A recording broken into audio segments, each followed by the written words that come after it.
इंदौर के महू में प्लाईवुड कारोबारी के बेटे ने अपनी पत्नी से दूर रहने के लिए कोरोना की फर्जी रिपोर्ट बना ली। उसने कोरोना की फर्जी पॉजिटिव रिपोर्ट तैयार कर उसे पत्नी को भेज दिया और पत्नी से कहा कि वह कोविड सेंटर में भर्ती है।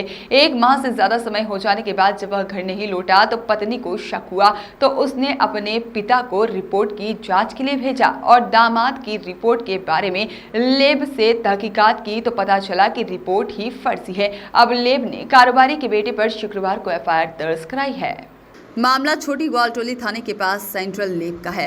पुलिस के मुताबिक इसी साल फरवरी में प्लाईवुड कारोबारी के बेटे एजाज अहमद की शादी हुई थी। बताया गया है कि उसकी शारीरिक कमजोरी के कारण दोनों का वैवाहिक जीवन तनावपूर्ण चल रहा है और इसी वजह से उसकी पत्नी से अनबन होने लगी, तो वह अपनी पत्नी से दूर रहना चाहता था और उसने 25 मई को एक फोटोशॉप ऐप डाउनलोड किया और इंदौर के सेंट्रल लेब के एक पीड़ित व्यक्ति की कोरोना रिपोर्ट जो कि पॉजिटिव थी वह अपने नाम से बदलकर परिवार को दिखा दी।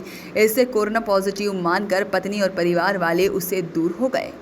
जब एजाज की पत्नी को शक हुआ कि वे घर पर ठीक थे और कोरोना के कोई लक्षण भी उसमें नहीं थे, 1 महीने से ज़्यादा समय बीतने के बाद पत्नी ने अपने पिता को इस रिपोर्ट की जांच करने को कहा। पिता ने तुरंत सेंट्रल लेब की वेबसाइट से उसका टोल फ्री नंबर तलाशा और लेब द्वारा SRF-ID नंबर चेक कराया। लेब की तरफ से बताया कि कोविड रिपोर्ट के साथ छेड़छाड़ कर मरीज के नाम की जगह एजाज ने अपना नाम एडिट किया है।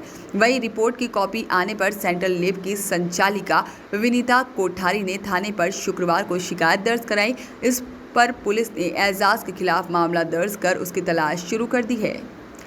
सर एक मामला पीछे खड़े हो जाओ, पुलिस है। हाँ सर एक मामला आया है जिसमें फर्जी सर्टिफिकेट कोविड का बनाने की बात सामने आई है। किस तरह का मामला था और क्या कारण?